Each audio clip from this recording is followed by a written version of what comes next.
Hey guys, are you a business owner, or in this example that I'm going to give you, which is a farmer who's 60 years old or over and you're having some cash flow challenges at the moment? I wanted to share with you a strategy that we're just putting into place for one of our clients to help them through, well, the drought conditions here in Victoria, which is causing some cash flow challenges. They're having to buy more feed, but this is also relevant to business owners who are in downturns at certain parts of the business journey. Some other examples at the moment are real estate agents, builders are having some challenges at the moment as well. So this could be one for you that could help you out.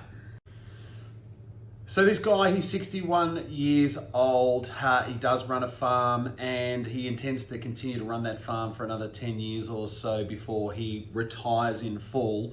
And he has about $600,000 or a little bit over $600,000 in his superannuation account right now.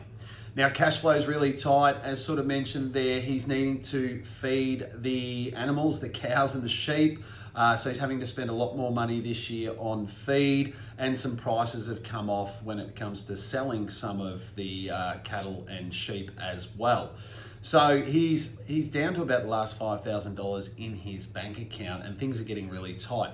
What he does have available to him, which most business owners or many business owners do, is a line of credit or somewhere where you're going to use the bank's money and pay some interest back to the bank.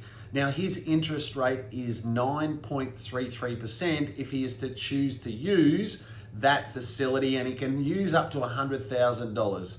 So when we ran the numbers, we recognized that paying 9.33% is not the best idea. His superannuation, the way he's invested, is running at average for the last 10 years at around 7%. So you can see the difference between those two numbers. Yes, there's some more technical detail around tax and a few things like that, but fundamentally he wanted to use his own money rather than the bank's money.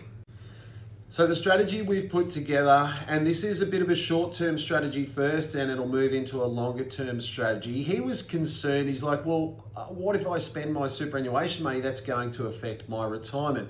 And so when we bounce this around and mentioning earlier those interest rate differentials, we made the decision to establish a transition to retirement pension for him. He has $600,000 that he'll transfer over into pension mode. He's able to draw up to 10% or between 4 and 10% of the balance. So for him, he's going to draw out $60,000 in this current financial year before June 30. And that will top up his bank account and give him the cash flow he needs. Now, it's likely, like lots of businesses and also in farming, things happen in cycles. So in droughts, it's cash flow low. We expect that will change over time, which has always happened. And in 1 to 2 years' time, he'll be back making good profits out of the farm. And so that's when he will put money back into superannuation. He'll put that in as tax deductible contributions. So that'll be very tax effective in the next year or two for him. And what he's going to do is effectively put money back into super. But at the end of the day, he needs access to some money from somewhere, and taking it from a 9.33% loan doesn't make any financial sense for him. So this is a strategy that we are putting together, and we put these together in the past for business owners as well. This client gets access to that 60 grand really quick. That gives him a real sense of relief. He's using his own money, not the bank's money, and we'll be working with him. We'll meet with him twice a year. We'll review that regularly, and we'll keep working with this client to help him get back into putting money into super. And we've done some financial modeling, and he's going to be in better shape doing it this way rather than using the line of credit. So if this sounds like you or something you want to bounce around with me, please feel free to book in a chat, and love to help you as well.